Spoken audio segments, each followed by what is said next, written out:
बता दें कि श्रद्धा हत्याकांड पर बड़ा खुलासा हुआ है। इस वक्त की बड़ी खबर, श्रद्धा की महरौली के जंगलों से हड्डियां बरामद हुई थी। बरामद हड्डियों का श्रद्धा के पिता से मिलान हो चुका है और श्रद्धा के पिता के डीएनए से हड्डियों का मिलान हुआ है।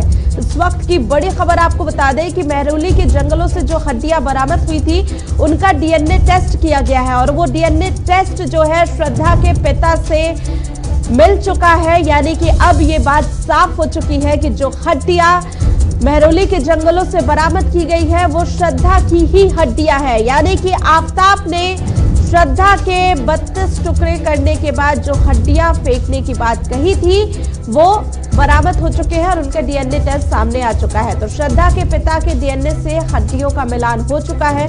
और इसी खबर पे ज्यादा जानकारी के साथ केशव मोहन मिश्रा भी हमारे साथ बने हुए हैं। केशव, जिस बात को लेकर बार बार पुलिस चाहती थी कि एक बार डीएनए टेस्ट हो जाए तो ये बात खुल जाएगी कि क्या ये जो हड्डियां है वो श्रद्धा की है। अब एक बड़ा सबूत ये पुलिस के हाथ भी लगा है। बिल्कुल, श्रद्धा हत्याकांड में एक बड़ी सफलता जो है वो पुलिस को मिली है, क्योंकि महरौली के जंगलों में पुलिस ने जो सबके टुकड़े कहीं ना कहीं जो प्राप्त किए थे उनका जो डीएनए टेस्ट हुआ, सीएफएल रिपोर्ट में इस बात की पुष्टि हुई है कि जो हड्डियां हैं वो कहीं ना कहीं श्रद्धा की हैं। तो साफ तौर पर प्रशासन लगातार इसकी जांच कर रहा था।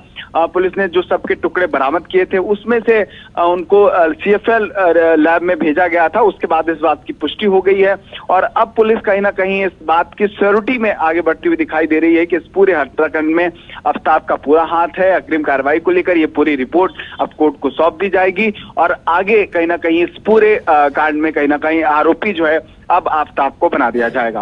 बिल्कुल केशव, आप क्या लगता है इसमें आगे क्या कार्रवाई हो सकती है, क्योंकि अब जो सबसे बड़ा सबूत था इस पूरे हत्याकांड में वो अब सामने आ चुका है। ये साफ हो चुका है कि आफताब ने ही श्रद्धा की हत्या की है और अब डीएनए रिपोर्ट भी सामने आ चुकी है। अब आगे क्या कार्रवाई हो सकती है?